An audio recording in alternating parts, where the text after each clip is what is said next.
So, in between a game's development cycle and its final release, a lot of things can change. And I'm not only talking about bug fixes and other gameplay tweaks. No, sometimes elements in games have to be changed and or completely removed due to censorship.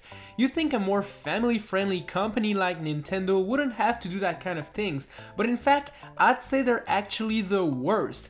Nintendo always had an history of controlling what it wanted to see on its platforms, and in the 90s it was way more obvious than it is today. Let's say, for example, Mortal Kombat on the Genesis that had blood, while the Super Nintendo version had sweat. Yeah, right, that's sweat for sure.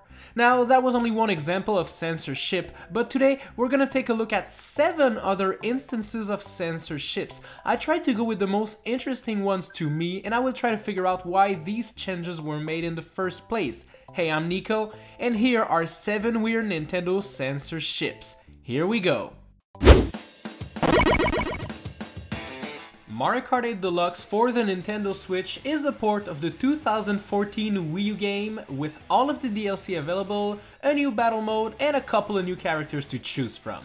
My favorite inclusion in this game has to be the new Inkling characters. Being a fan of the Splatoon series, I'm finding myself often picking Inkling Girl as my character. All characters in this game have animations when hitting other characters with shells or banana peels, often used to express their happiness and to make fun of the other driver. The thing is, Inkling Girl had one animation that was deemed obscene and was removed in patch 1.1 of the game. When Inkling Girl is happy, it now looks like this. But back in the original release of the game, she used to do this. You see the difference? No? Now side to side? Huh?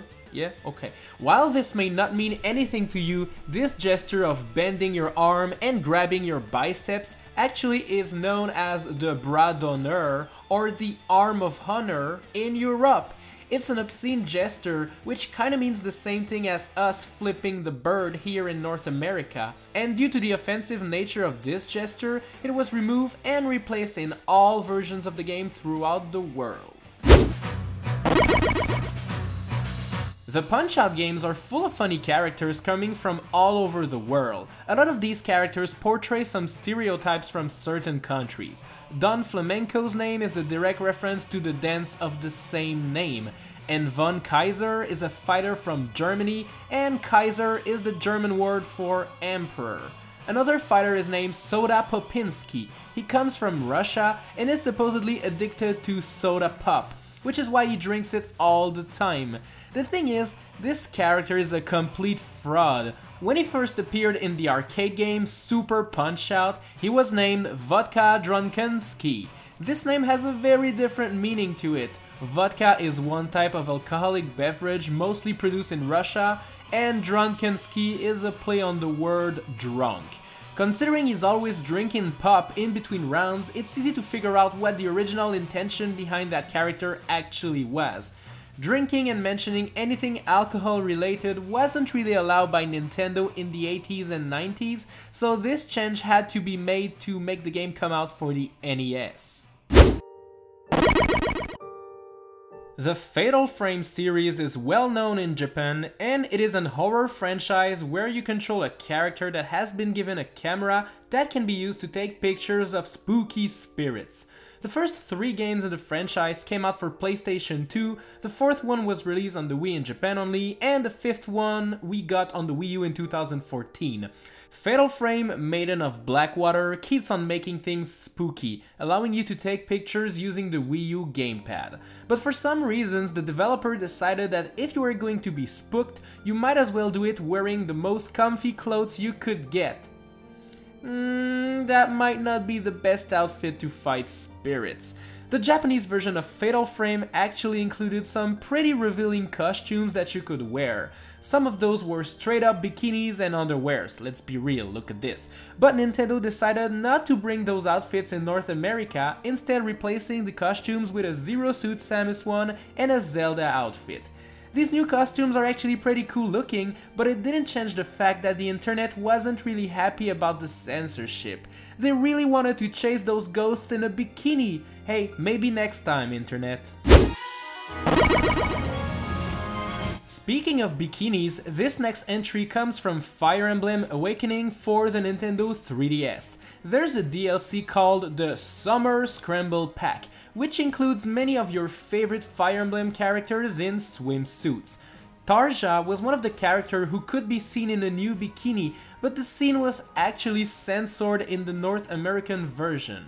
In the Japanese version, here's the picture of Tarja in her bikini. This picture was deemed too sexy, I suppose, so the North American version actually features a piece of material floating near her butt to censor it. I mean, this is so stupid and funny. You can still see the outline of the bottom part of the swimsuit under the censoring material, so what's the point? If anything, this is way more suggestive than the original one. And can we explain why this picture of Crumb wasn't censored the same? Or, you know, this picture of Cordelia? I mean, if you want to censor one picture, I would have chosen this one way before the Tarja one. And at that point, they're wearing swimsuits, so what's the big deal, really? This kind of censorship just doesn't make any sense to me. Speaking of Fire Emblem Awakening, there was another thing that was censored in the North American version. First off, remember how you can pet your Pokémon in Pokémon X and Y and how you'll be able to do the same in Pokémon Let's Go? Well, what if I told you that in the original version of Fire Emblem Awakening, you could pet your friends? Yeah, and it looks as creepy as it sounds. In the Japanese game, you could actually improve your relationship with characters by playing this petting minigame involving the stylus. I just don't get it. This is one of the weirdest minigame ever created. It was obviously cut in the North American version, and you know what, I think that's the first censorship on this list that I agree 100% with.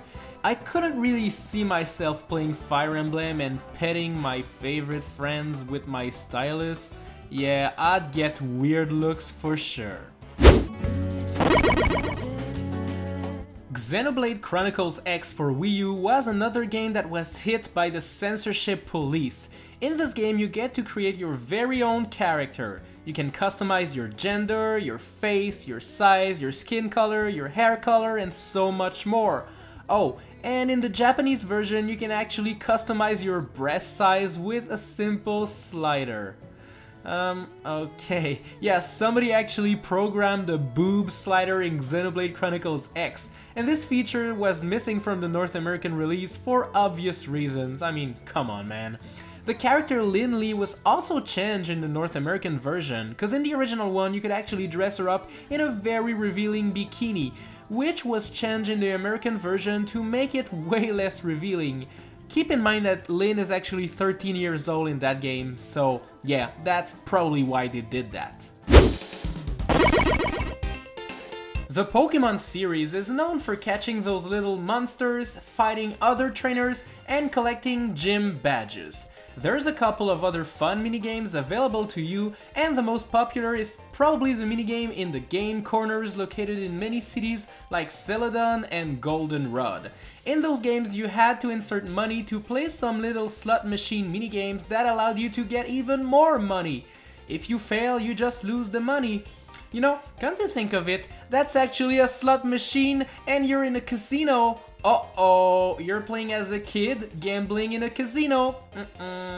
Around 2007, the PEGI, which is the equivalent of the ESRB but in Europe, introduced a new rule which forced games to remove anything that promotes or teaches gambling on games that do not have the 18+ rating. Obviously, I doubt that Nintendo wants Pokémon to become an 18 and older game, so that is why the game corners were cut out from the newer Pokémon games, including the remakes of previous generations like Omega Ruby and Alpha Sapphire. And for Heart Gold and Soul Silver, the slot machines were replaced with a new Voltorb Flip minigame. And now with Pokémon Let's Go right around the corner, I actually wonder how they'll change the game corner located in Celadon City.